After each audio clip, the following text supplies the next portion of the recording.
Oh, hello. As a director, you like using long choreographed sequence shots. I was wondering what influences you to do that, and Joss means God in Filipino. Oh yeah. And it didn't before me.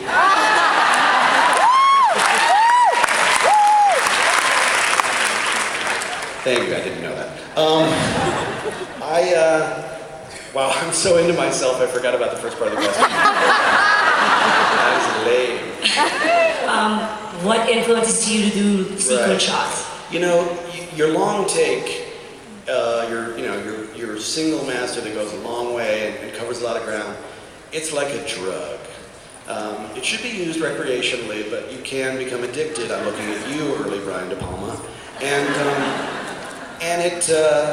The thing I love about it is that it puts you in a space, and it moves you through that space in a way that makes the space more real to me than if you cut. It also, there's a frisson between the actors that is just not there when you're getting somebody's coverage and then you're turning around and getting somebody else's. I also should have turned off my phone.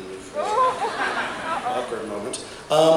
I think some of my favorite long takes, there are the great ones like Touch of Evil, where you can't believe the camera's still going.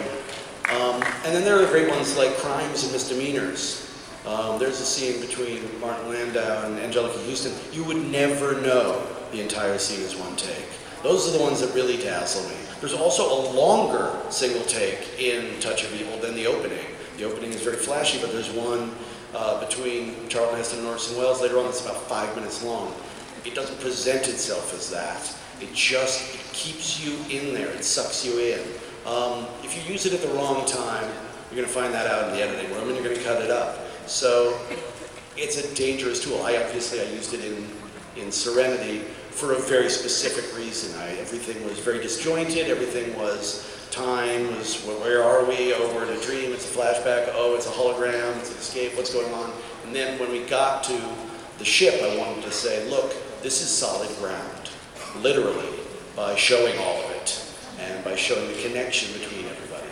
So the influences, again, look at James Mason in A Star is Born, right before The Man Who Got Away, which is also one take and is phenomenal, and Judy Garland's amazing. But before that, there's a scene of James Mason going into a club, trying to figure out which girl he's going to sleep with, and talking to the maitre d' about which one he can have.